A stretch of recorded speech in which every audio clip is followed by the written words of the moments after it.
ಎಲ್ರಿಗೂ ನಮಸ್ಕಾರ. ನಾನು ಇವತ್ತಿನ ವಿಡಿಯೋದಲ್ಲಿ ರವೆ ಉಂಡೆ ಮಾಡೋದು ತೋರಿಸ್ತಾ ಇದ್ದೀನಿ.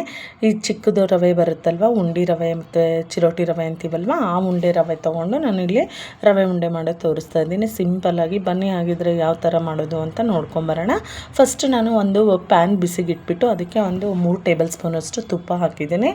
ತುಪ್ಪ ಸ್ವಲ್ಪ ಕರಗಿ ಆದಮೇಲೆ ಇದಕ್ಕೆ ನಾವು ಡ್ರೈ ಫ್ರೂಟ್ಸ್ ಮನೇಲಿ ಏನು ಅವೈಲಬಲ್ ಇರುತ್ತೋ ಆ ಡ್ರೈ ಫ್ರೂಟ್ಸ್ನ ಹಾಕೋಬೇಕು. ನಾನು ಇಲ್ಲಿ ಮತ್ತು ಗೋಡಂಬಿ ಮತ್ತು ಇದು ಒಣ ದ್ರಾಕ್ಷಿ ಹಾಕ್ಕೊಂಡು ಬಿಸಿ ಮಾಡ್ಕೊತಾ ಇದ್ದೀನಿ. ಎರಡನ್ನೂ ಒಟ್ಟಿಗೆ ಹಾಕಿದರೆ ದ್ರಾಕ್ಷಿ ಸೀದೋಗ್ಬಿಡುತ್ತೆ, ಬೇಗನೆ ಫ್ರೈ ಆಗಿಬಿಡುತ್ತೆ. ಸೊ ಗೋಡಂಬಿ ಹಾಕಿಬಿಟ್ಟು ಸ್ವಲ್ಪ ಅದು ಕಲರ್ ಚೇಂಜ್ ಆದಮೇಲೆ ನಾವು ದ್ರಾಕ್ಷಿನ ಹಾಕ್ಕೊಂಡು ಫ್ರೈ ಮಾಡ್ಕೋಬೇಕು. ಈ ಥರ ಫ್ರೈ ಮಾಡಿಕೊಂಡು ಇದನ್ನು ಎಲ್ಲದನ್ನು ಒಂದು ನೋಡಿ ಇಷ್ಟು ಚೇಂಜ್ ಆಗ್ತಾ ಇದೆ ಅಲ್ವಾ, ಕಲರ್ ಗೋಡಂಬಿದು ಚೇಂಜ್ ಆಗ್ತಾ ಇದೆ, ದ್ರಾಕ್ಷಿನೂ ಫ್ರೈ ಆಗಿದೆ ನೋಡಿ, ಗೊತ್ತಾಗ್ತಾ ಇದೆ ನಮಗೆ ದ್ರಾಕ್ಷಿದೂ. ಎಲ್ಲದನ್ನು ಇದನ್ನು ಒಂದು ಬೌಲಲ್ಲಿ ತೆಗ್ದು ಇಟ್ಕೊಳ್ಳೋಣ. ಎಲ್ಲದನ್ನು ಒಂದು ಬೌಲಲ್ಲಿ ತೆಗ್ದು ಇಟ್ಕೊಂಡು ಇದಕ್ಕೆ ಮತ್ತೆ ಒಂದು 2 ಸ್ಪೂನು ತುಪ್ಪ ಹಾಕೋಣ. ತುಪ್ಪ ಹಾಕಿದ ಇದನ್ನು ತುಪ್ಪ ಕರಗಿದ್ಮೇಲೆ ಆದಷ್ಟು ಲೋ ಫ್ಲೇಮಲ್ಲೇ ಇಟ್ಕೋಬೇಕು. ರವಾನ ಹಾಕ್ಕೊಂಡು ನಾವು ಇವಾಗ ಚೆನ್ನಾಗಿ ಹುರಿದ್ಕೋಬೇಕು. ನೋಡಿ ಈ ರವೆ ನಾನಿಲ್ಲಿ ತೊಗೊಂಡಿರೋ ಈ ಒಂದು ಕಪ್ಪು ಮೆಜರ್ಮೆಂಟು ತೊಗೊಂಡಿರೋದು, 1 ಕಪ್ ತೊಗೊಂಡಿದ್ದೀನಿ. 1 ಕಪ್ಪಿಗೆ ತುಪ್ಪ ಏನಿಲ್ಲ ಅಂದ್ರೂ ಒಂದು 4 ಟೇಬಲ್ ಸ್ಪೂನ್ ತುಪ್ಪ ಹಾಕಿದ್ದೀನಿ ನಾನು. ತುಪ್ಪ ಎಲ್ಲ ಚೆನ್ನಾಗಿ ಕರಗಿ ಆದಮೇಲೆ ಇದಕ್ಕೆ ರವೆ ಹಾಕ್ಕೊಂಡು ಬಿಸಿ ಮಾಡ್ಕೋಬೇಕು. ಮತ್ತು ಏನಾದರೂ ತುಂಬ ತುಪ್ಪ ಕಡಿಮೆ ಆಯಿತು ಅನಿಸಿದರೆ ಮತ್ತೆ 1-2 ಸ್ಪೂನ್ ಹಾಕ್ಕೊಂಡಿದ್ದೀನಿ ನಾನು. ಕಡಿಮೆ ಆಯಿತು ಅನ್ನಿಸ್ತು, ಅದಕ್ಕೆ ಮತ್ತೆ 2 ಸ್ಪೂನ್ ತುಪ್ಪ ಹಾಕ್ಬಿಟ್ಟು ಇದನ್ನು ಲೋ ಫ್ಲೇಮಲ್ಲೇ ನಾವು ಚೆನ್ನಾಗಿ ಉರಿಬೇಕು. ಇದನ್ನು ರವನ ಹುರ್ಕೋಬೇಕು. ಇದು ನೋಡಿ ಒಂಥರ ಹರಳೇಳು ಥರ ಕಾಣಿಸುತ್ತೆ. ಇದು ರವೆ ನಮಗೆ ಹುರಿದಿರೋದು ಗೊತ್ತಾಗುತ್ತೆ. ಚೆನ್ನಾಗಿ ಹುರ್ಕೊಂಡು ಘಮನೂ ಬರುತ್ತೆ. ಸ್ವಲ್ಪ ಬಿಸಿಯೆಲ್ಲ ಆಗಿ ಇನ್ನೇನು ಆಗೋ ಟೈಮಲ್ಲಿ ಚೆನ್ನಾಗಿದು ಉರಿಯೋದು ಆಗಿರುತ್ತೆ ಅನ್ನೋ ಟೈಮಲ್ಲಿ ನಾವು ಇದಕ್ಕೆ ಒಣ ಕೊಬ್ಬರಿನ ತುರಿದು ಇಟ್ಕೊಂಡಿದ್ದೆ ನಾನು. ಆ ಕೊಬ್ಬರಿನೂ ಹಾಕಿಬಿಟ್ಟು ಚೆನ್ನಾಗಿ ಇದನ್ನು ಮತ್ತೆ ಒಂದ್ಸರಿ ನೀಟಾಗಿ ಇದನ್ನ ಫ್ರೈ ಮಾಡ್ಕೊಳ್ಳೋಣ. ಇನ್ನೇನು ರವೆ ಆಯಿತು ಉರಿಯೋದು ಅನ್ನೋ ಟೈಮಲ್ಲಿ ಕೊಬ್ಬರಿ ಹಾಕ್ಕೋಬೇಕು, ಬೇಕು ಅಂದರೆ. ಇಲ್ಲ ಅಂದರೆ ಡೈರೆಕ್ಟ್ ನಾವು ಹುರಿದು ಇಟ್ಕೋತೀವಲ್ವ ಪಾಕ, ಆವಾಗಾದ್ರೂ ಹಾಕ್ಕೋಬೋದು. ಬಟ್ ಈ ಥರ ಹಾಕೋದ್ರಿಂದ ಟೇಸ್ಟ್, ಕೊಬ್ಬರಿನೂ ಉರಿಯೋದ್ರಿಂದ ಟೇಸ್ಟ್ ಚೆನ್ನಾಗಿ ಬರುತ್ತೆ. ಈಗ ನೋಡಿ ರವೆನೂ ಕರೆಕ್ಟಾಗಿ ಆಗಿದೆ. ಆಫ್ ಮಾಡಿದ್ದೀನಿ ಸ್ಟವ್ವು.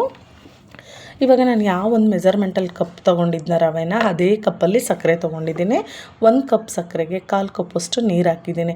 ನೀರು ಹಾಕ್ಬಿಟ್ಟು ಅದು ಚೆನ್ನಾಗಿ ಈ ಥರ ಎಲ್ಲ ಸಕ್ಕರೆ ಕರಗಿ ಮುಳುಗೋವಷ್ಟು ನೀರು ಹಾಕಬೇಕು. ಆಮೇಲೆ ತುಂಬ ನೀರು ಹಾಕಿದರೆ ಏನು ತೊಂದರೆ ಇಲ್ಲ, ಬಟ್ ಪಾಕ ತುಂಬ ಲೇಟಾಗಿ ಬರುತ್ತೆ ಪಾಕ ಬರೋದು. ಸೊ ಕರೆಕ್ಟು 1 ಕಪ್ಪು ಸಕ್ಕರೆಗೆ 1/4 ಕಪ್ಪು ನೀರು ಹಾಕಿದರೆ ಕರೆಕ್ಟಾಗಿ ಬರುತ್ತೆ. ನೋಡಿ ಸಕ್ಕರೆ ಎಲ್ಲ ಕರಗಿಬಿಟ್ಟು ಇದನ್ನು ಪಾಕ ಹಿಡಿಬೇಕಲ್ವ.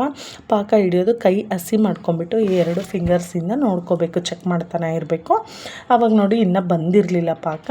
ಇವಾಗ ನೋಡ್ಕೊಳ್ಳೋಣ. ನೋಡಿ ಇವಾಗ ಕರೆಕ್ಟ್ ಒಂದೇಳೆ ಪಾಕ ಬಂದಿದೆ. ಇದು ಒಂದು ಪರ್ಫೆಕ್ಟ್ ಹದ ಇದು ರವೆ ಉಂಡೆಗೆ.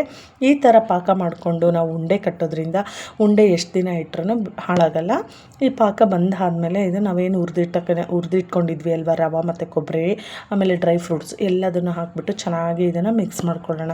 ನೀಟಾಗಿ ಎಲ್ಲ ಈ ಥರ ಮಿಕ್ಸ್ ಮಾಡಿಕೊಂಡು ಆದಮೇಲೆ ಇದಕ್ಕೆ ಸ್ವಲ್ಪ ನಾನು ಏಲಕ್ಕಿ ಪೌಡ್ರು, ಒಂದು 1/2 ಟೇಬಲ್ ಸ್ಪೂನಷ್ಟು ಏಲಕ್ಕಿ ಪೌಡ್ರು ಮತ್ತು 1-2 ಸ್ಪೂನಷ್ಟು ತುಪ್ಪ ಹಾಕಬೇಕು. ಈ ಥರ ಮೇಲ್ಗಡೆ ತುಪ್ಪ ಹಾಕೋದ್ರಿಂದ ಆ ಉಂಡೆದು ಟೇಸ್ಟು ಇನ್ನೂ ಚೆನ್ನಾಗಿ ಬರುತ್ತೆ. ಆಮೇಲೆ ಘಮ ಚೆನ್ನಾಗಿರುತ್ತೆ, ಟೇಸ್ಟ್ ಅಂತೂ ತುಂಬ ಚೆನ್ನಾಗಿ ಬರುತ್ತೆ. ಮೇಲ್ಗಡೆ ಈ ಥರ ತುಪ್ಪ ಹಾಕಿ ನಾವು ಎಲ್ಲ ಈ ಥರ ಮಿಕ್ಸ್ ಮಾಡಿಕೊಂಡು ಕಟ್ಟಬೇಕು ಉಂಡೆನ. ನೋಡಿ ಚೆನ್ನಾಗೆಲ್ಲ ಈ ಥರ ಮಿಕ್ಸ್ ಮಾಡ್ಕೊಂಡು ಆದಮೇಲೆ ಒಂದು 5 ನಿಮಿಷ ಬಿಟ್ಬಿಡೋಣ. ಕಟ್ಟೋಕ್ಕೂ ಬಿಸಿ ಇರುತ್ತೆ.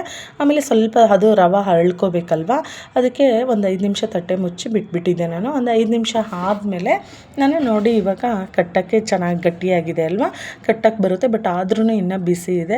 ಕೈಗೆ ಜಸ್ಟ್ ಒಂದೇ ಒಂದು ಫಿಂಗರಿಂದ ನೀರನ್ನ ಹದ್ಕೊಂಡು ಕೈಗೆ ನೀರು ಬಿಸಿ ಇರುತ್ತಲ್ವ, ಕೈಗೆ ಒಂದೇ ಒಂದು ನೀರು ಹಚ್ಕೊಂಡು ಕೈಗೆ ಈ ಥರ ಉಂಡೆಗಳನ್ನು ನಮಗೆ ಯಾವ ಸೈಜಲ್ಲಿ ಬೇಕೋ ಆ ಸೈಜಲ್ಲಿ ಉಂಡೆನ ಕಟ್ಟಿ ಇಟ್ಕೋಬೇಕು.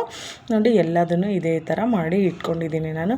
ಬಟ್ ಅದು ರವೆ ಥರ ಅನಿಸ್ತಾ ಇದೆ ನೋಡಲಿಕ್ಕೆ. ಬಟ್ ನೀಟಾಗಿ ಈ ಥರ ಪ್ರೆಸ್ ಮಾಡಿದರೆ ಉಂಡೆ ಚೆನ್ನಾಗೇ ಬರುತ್ತೆ, ಸಾಫ್ಟಾಗಿ ಆಗಿರುತ್ತೆ, ಚೆನ್ನಾಗೆಲ್ಲ ಹರಳ್ಕೊಂಡು ಚೆನ್ನಾಗಿ ಬರುತ್ತೆ. ಸರಿಯಾಗಿ ನಾವು ಈ ಉಂಡೆ ಟೇಸ್ಟ್ ತುಂಬ ಚೆನ್ನಾಗಿ ಬರಬೇಕು ಅಂದರೆ ರವೆನ ಆದಷ್ಟು ಮೀಡಿಯಮ್ ಫ್ಲೇಮು ಇಲ್ಲ ಲೋ ಫ್ಲೇಮಲ್ಲೇ ಇಟ್ಕೊಂಡು ಘಮ ಬರೋವರೆಗೂ, ಕಲರ್ ಚೇಂಜ್ ಆಗೋವರೆಗೂ ರವೆ ಹುರಿಬೇಕು. ಈ ರವೆ ಉಂಡೆಲಿ ಮೇನ್ ಇರೋದೇ ಅದು. ಆಮೇಲೆ ಒಂದೆಳೆ ಪಾಕ ಮಾಡಿಕೊಂಡ್ರೆ ಯಾವ ಕಾರಣಕ್ಕೂ ಎಂಥ ಬಿಗಿನರ್ಸ್ ಮಾಡಿದ್ರೂ ಈ ಉಂಡೆ ಫೇಲ್ ಆಗೋಕ್ಕೆ ಚಾನ್ಸೇ ಇಲ್ಲ. ತುಂಬ ಅಂದರೆ ತುಂಬ ಚೆನ್ನಾಗಿ ಬರುತ್ತೆ. ನಿಮಗೂ ಈ ವಿಡಿಯೋ ಇಷ್ಟ ಆಗಿದ್ದರೆ ಪ್ಲೀಸ್ ಲೈಕ್ ಮಾಡಿ, ಶೇರ್ ಮಾಡಿ, ಸಬ್ಸ್ಕ್ರೈಬ್ ಮಾಡಿ. Thank you so much.